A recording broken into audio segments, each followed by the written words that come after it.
नमस्कार, स्वागत है आप सभी का डीडी पॉडकास्ट में। मैं हूँ आपके साथ मनीष बाजपेयी और सनातन संत संवाद की जो श्रृंखला है, लगातार हम आपको महान विभूतियों से, दिव्य विभूतियों से जिनके साथ बैठकर दिव्य अनुभूति होती है, ऐसे लगातार हम कई लोगों से आपको मिलवा रहे हैं। और आज इस श्रृंखला में हमारे साथ में प्रजापिता ब्रह्मा कुमारी ईश्वरीय विश्वविद्यालय की वरिष्ठ दीदी मनोरमा दीदी हैं, जो कि प्रयाग की हेड कह सकते हैं। हालांकि हेड का शब्द थोड़ा अच्छा नहीं लगता है, वो हम सबके संरक्षक के तौर पर हैं, हम ये कह सकते हैं। और वो आज इस वक्त हमारे साथ मौजूद हैं। बहुत बहुत धन्यवाद दीदी कि आपने हमें वक्त दिया यहाँ पर आने के लिए।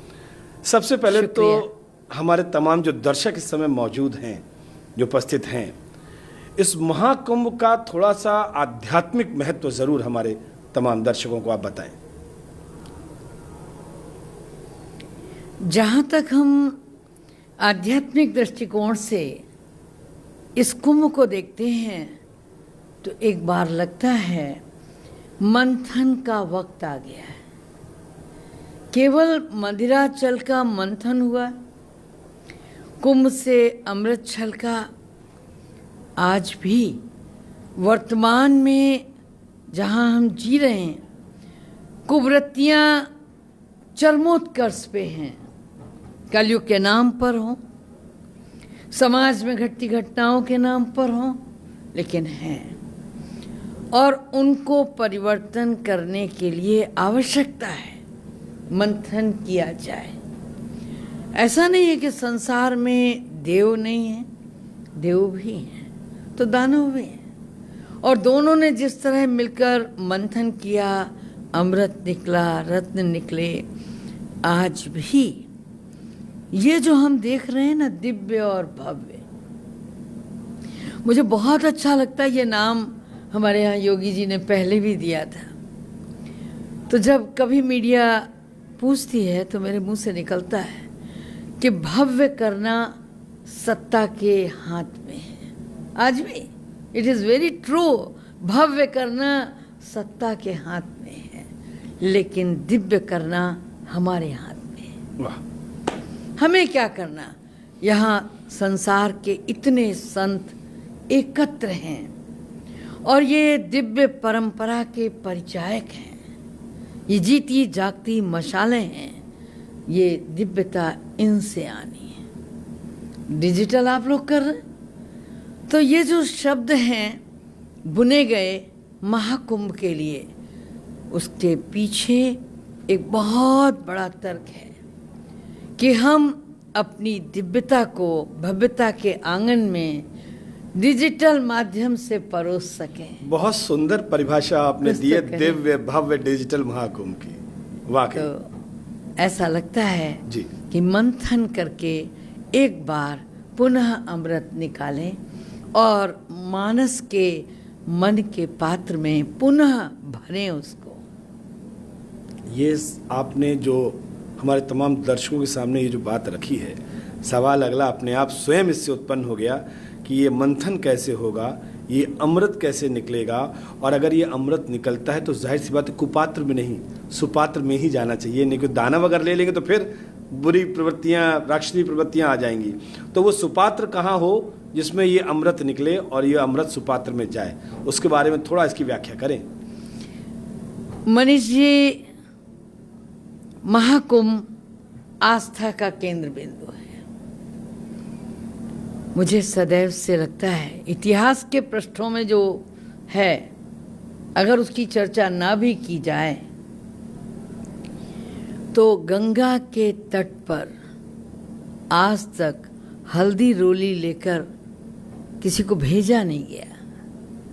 ये ऐसा आवाहन है गंगा का, व्यक्ति खींचा चला आ रहा है। अब देखिए, हाँ, सर पर आपने रास्ते बंद कर दिए उनको सुविधा देने के लिए, बावजूद चले आ रहे हैं, चले आ रहे हैं। चरे वेती चरे वेती चरे वेती, गतिशील हैं वो जाने के लिए कल का पर्व स्नान करने के लिए।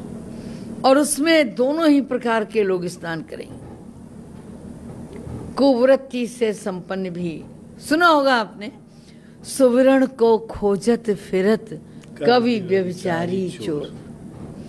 यहाँ उसी प्रकार से उस अमृत की तलाश में जहाँ हमारे संत, जहाँ वो जनमानस है जो मास भर बिना किसी सुविधा के यहाँ रहना मांगता है, खिचड़ी खा के 3 वक्त स्नान करना मांगता है, वो जनमानस है। लेकिन उसके साथ साथ वो भी है जो सोचता है कमाई कितनी होगी। आप देने की प्रवृत्ति से आ रहे हैं या लेने की प्रवृत्ति से आ रहे हैं? वो भी है, ये एक सवाल है। दोनों साथ साथ, दोनों साथ साथ है। और दोनों ही प्राप्त करते हैं। ये लेने वाला भी प्राप्त करता है, देने वाला भी। ये गंगा माँ किसी को यहाँ से खाली हाथ नहीं जाने देती है। संत देने का कार्य करता है, श्रद्धालु लेने का कार्य करता है, और जो यहाँ अपनी कुवृत्ति लेकर आया वो भी कुछ लेने का काम करता है, लेके जाता है। तो यहाँ तीनों ही प्रकार का संगम है। लेकिन न जाने कब किस पल कोई वाल्मीकि बन जाए, ये नहीं कहा जा सकता। छलकते हुए अमृत को अपने मानस पात्र में समा लेने वाला वाल्मीकि बन सकता है। भले ही कितनी ही चोरी करता रहा हो, भले ही कितने ही लोगों को परेशान करता रहा हो, लेकिन जब अनेकों संतों के कंठ से अमृत बरसता है, जैसे कहते हैं ना, माँ सरस्वती गुप्त है त्रिवेणी के तट पर, लेकिन मेरा मानना है कि माँ सरस्वती इन संतों के मुखारविंद से बरसती है। तो केवल श्रद्धालु ही नहीं लेता, जेब काटने वाला भी लेता है। और अनेकों ऐसे लोग जो मात्र कुवृत्ति के अधीन होकर यहाँ आते हैं, उनके जीवन के पृष्ठ बदल जाते हैं। किसी भी संत की वाणी को सुनकर के बहुत कुछ परिवर्तन हो जाता है। तो यहाँ आते तो सभी और प्राप्त भी सभी करके जाते हैं। अब कोई कौड़ियों के पीछे भाग रहा है तो कुछ कौड़ियों का संचय करने में सक्षम होता है। कोई रत्न प्राप्त करने के लिए आता है तो वो रत्न प्राप्त करने में सक्षम होता है। लेकिन त्रिवेणी का तट किसी को खाली नहीं जाने देता। बहुत बड़ी बात आपने कही है। और वही एक लाइन की वो क्या है कि जिसने जो खोजना चाहा उसको वो मिला, खाली हाथ कोई नहीं जाता है।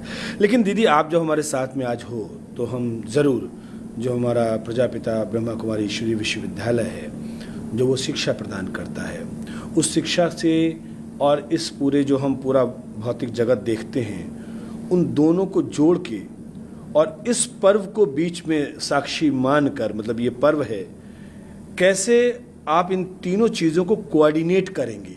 एक बाबा की दी हुई शिक्षाएं हैं, दूसरा ये भौतिक जगत है, और इसके बीच में ये पर्व है, महाकुंभ पर्व। इसको जरा हम चाहते हैं कि इनको तीनों को जरा आप सिस्टमेटिक कर दो, जो हमारे मन मस्तिष्क में तीनों चीज़ें एक बैलेंस में आ जाए।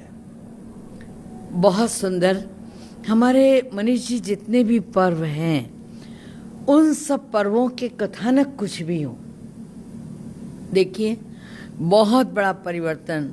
माघ मकर गति, रवि जब, सूर्य जब आता है, उसकी गति मकर राशि में प्रवेश करती है, तो खगोलीय घटनाएं अपने आप में घटती हैं, कुछ प्राकृतिक परिवर्तन होते हैं।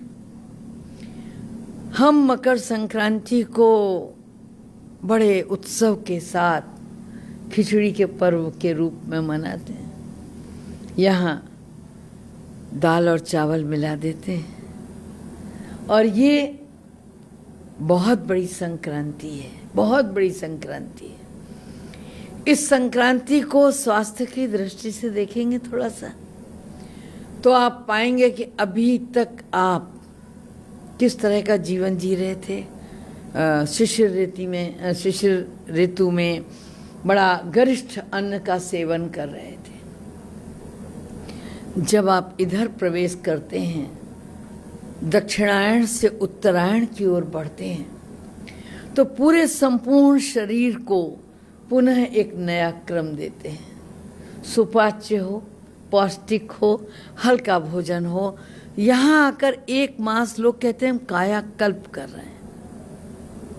ये कायाकल्प किससे कर रहे हैं? खिचड़ी खा के कर रहे हैं। तो दाल और चावल का मिक्स होना, सुपाच्य होना और शारीरिक स्वास्थ्य प्रदान करना व्रत के साथ। काले तिलों का आप दान करते हैं लेकिन गुड़ के साथ। कुवृत्तियों को निकाल दें। आप देखेंगे कल कि लोग सफेद तिल का नहीं, काले तिल का दान करते हैं। तो कई चीजें ऐसी हैं यहाँ कि जो हमें स्वास्थ्य प्रदान करती हैं, जीवन में कायाकल्प प्रदान करती हैं और साथ साथ सात्विक बनाती हैं। दीदी, ये सारी बातें कई बार शायद जो तमाम हमारे दर्शक हैं, और मैं हमेशा इस तरीके से बात करता हूँ कि बहुत इंटेलेक्चुअल क्लास भी होता है और बहुत लेमन क्लास भी होता है। बहुत ऐसा वर्ग होता है जिसको शायद इतनी बड़ी बड़ी बातें समझ में नहीं आती, वो देसी भाषा में बात करना चाहता है। और सवाल मेरे जहन में भी कुछ उसी तरीके से निकलता है कि जब दुनिया में इतने डेरे हैं, इतने आश्रम हैं, इतने बाबा हैं, इतने संत हैं, इतना पूजा कर्म है, इतना सारा कुछ हो रहा है, सब बड़ा, हर घर में रोज़ शाम को आरती होती है लेकिन सुबह लड़ाई हो जाती है। हर घर में आप देखिए तो कहीं ना कहीं वो बाहर जाके वो बहुत अच्छे अच्छे प्रवचन होते हैं, सुन के आते हैं और घर में सास बहू की लड़ाई हो रही है। हर घर में आप देखिए तो कहीं ना कहीं एक माहौल ऐसा बना हुआ है, उस माहौल में शायद वो पॉजिटिविटी नहीं दिखती है, निगेटिविटी दिखती है। जब सब कुछ बहुत अच्छा है तो फिर ये बुरा क्यों है और ये बुरा चल क्यों रहा है?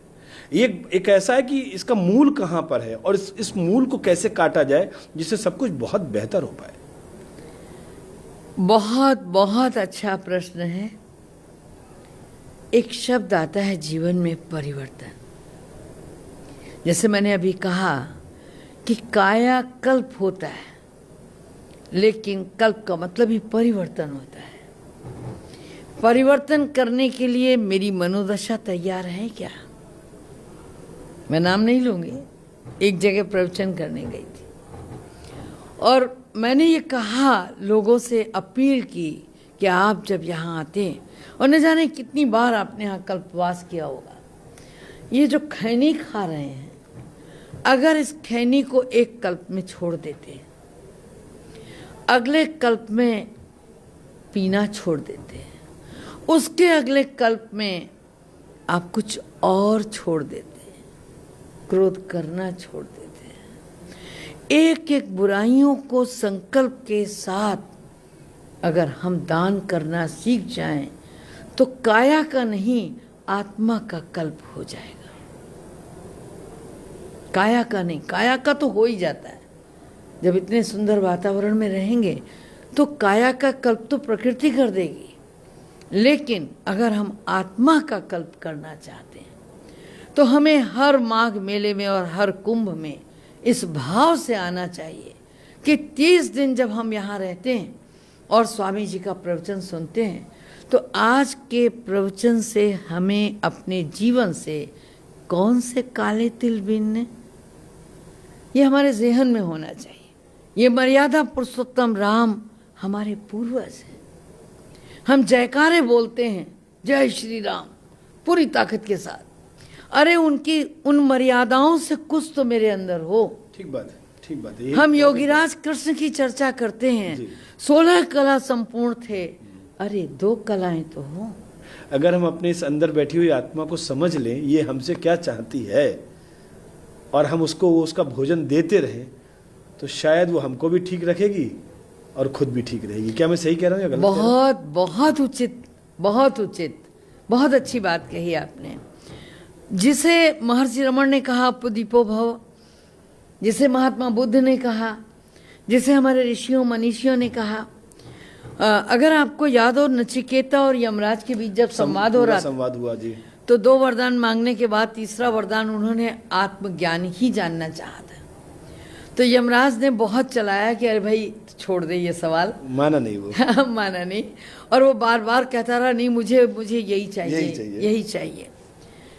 एक दिन मैं भी सुन रही थी आपके आकाशवाणी पे ये संवाद, तो मुझे लगा कि हमारे यहाँ तो सबसे पहला पाठ ही आत्मा का पढ़ाते हैं, सबसे पहला पाठ आत्मा का। और भला ये यमराज को इतनी क्या प्रॉब्लम हो रही है, ये क्यों नहीं दे पा रहे हैं? तो तो वास्तव में ज्ञान होना बहुत दुर्लभ नहीं है, लेकिन आत्मा का बोध होना ये दुर्लभ है। आपने अभी कहा ना, इसकी सुने। आत्मा को उस जगत नियंता ने, उस परमपिता परमात्मा ने कुछ नैसर्गिक गुण दिए और ये कभी मिटते नहीं। जैसे आत्मा अजर है, अमर है, अविनाशी है, ठीक उसी प्रकार से आत्मा प्रेम स्वरूप है, आनंद स्वरूप है, कल्याण स्वरूप है, पवित्रता स्वरूप है, दया स्वरूप है, शांत स्वरूप है। अच्छा, अगर ये याद आ गया कि मैं आत्मा हूं, तो मुझे कभी विचलन नहीं होगा, कभी कष्ट नहीं होगा। मैं आत्मा हूँ, मैं आत्मा हूँ, मैं शरीर नहीं हूँ, शरीर नहीं हूँ, और मैं मन भी नहीं हूँ, मैं मन भी नहीं हूँ, मैं सिर्फ आत्मा हूँ। मैं सिर्फ आत्मा हूँ। मन, बुद्धि और संस्कार आत्मा की सूक्ष्म ज्ञानेंद्रियां हैं। मैं आत्मा हूं। मन मेरा राजा नहीं, मैं मन की राजा हूं। अगर इस बात को किसी ने समझा तो गोस्वामी तुलसीदास जी ने लिखा है, आवत ही हर्षत नहीं, नैनन नहीं स्नेह, तुलसी वहां न जाइए, कंचन बरसे में। प्रेम स्वरूप होना, जब आप प्रेम स्वरूप हो जाते हैं तो किसी भी आगंतुक को बड़े प्यार से आह्लादित होके आप गले लगा सकते हैं। आओ भाई, बहुत अच्छी बात है। आप कभी बांटेंगे नहीं, गए तुम हटो, तुम तो ब्रह्मा कुमार नहीं, तुम यहाँ कैसे आ गए, आप ये नहीं कहेंगे। आपसे जब हम बात कर रहे हैं तो मेरा मन ये कहता है कि और ज़्यादा, तो जितना भी भर पाएंगे, जितने कम समय में उतनी कोशिश हम कर रहे हैं। लेकिन फिर भी चूंकि आप इस महाकुंभ में हैं और बहुत से लोग आपको सुन भी रहे हैं और बहुत से लोग को जानना भी चाहते हैं, आप ये बताइए एक बहुत साधारण सी चीज़ कि लोग यहाँ कैसे आएँ, लोग यहाँ क्या करें, लोगों को के मन में क्या रहना चाहिए और फिर क्या वो लेकर वो यहाँ से जाएं।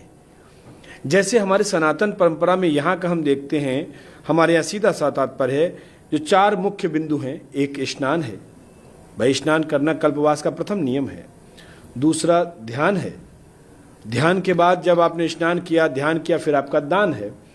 महाराजा हर्षवर्धन दान करते थे। एक लंबी श्रृंखला है, हमारे ऐसे बहुत बड़े बड़े दानी हुए। और उसके बाद स्वयं कल्पवास तो है ही है। कल्पवास का मतलब जो नित्य कर्म है आपके, आप जो भजन करते हैं, परमात्मा में लीन रहते हैं, आप योग करते हैं, ये तो सब है। ये तो 4 हमारे सनातन संस्कृत के वो 4 आधार बिंदु हैं जिनके आधार पर कल्पवास है। लेकिन इसमें इसको कुछ थोड़ा सा परिमार्जित करते हुए, इसमें थोड़ा सा जोड़ते हुए, इसमें थोड़ा जोर देते हुए, ताकि एक सामान्य व्यक्ति किस तरीके से, भाई वो नहीं ध्यान कर पाता, उसके पास उतनी कुव्वत नहीं है, वो नहीं 1 घंटा आंख बंद कर सकता, वो 5 मिनट अगर आंख बंद करता है तो उसको घबराहट शुरू हो जाती है। अरे कर हम तो कहीं ऐसा ना हो मेरी सांस ना रुक जाए। हाँ, मिले मुझे ऐसे लोग, उनको लगता है कि मैं भैया मैं 5 मिनट से बंद कर दूँ, मुझे तो वो लंबी लंबी हम 5 मिनट उनका आंख बंद करना बड़ा मुश्किल है। फिर उनको मंत्र आते नहीं, क्योंकि वो संस्कृत नहीं पढ़ पाते बेचार, लेकिन वो ध्यान करना चाहते हैं वो सर। तो ऐसे लोगों के लिए वो कौन सा मार्ग है जिस पर जाके भी परम शक्ति के वो को प्राप्त करें, नहीं तो कम से कम अनुभव करें। बहुत अच्छी बात कही आपने। सर्वशक्तिवान सबका है, जगत नियंता सबका है। आज तक किसी ने ये नहीं कहा कि पाक परवरदिगार अगर रहमो करम करेगा तो केवल हम पर करेगा, तुम पर नहीं। कभी हमारे सनातन संस्कृति के नायकों ने ये नहीं कहा कि वो जगत नियंता हमारा है, तुम्हारा नहीं, सबका है। तो वो मार्ग भी ऐसा बताता है जो सबके लिए हो। हमारे यहाँ कहा जाता है योगः कर्मसु कौशलम। योग केवल आंख बंद करके ही करना है, ऐसा नहीं है। अभी आप आध्यात्म की बात कर रहे थे।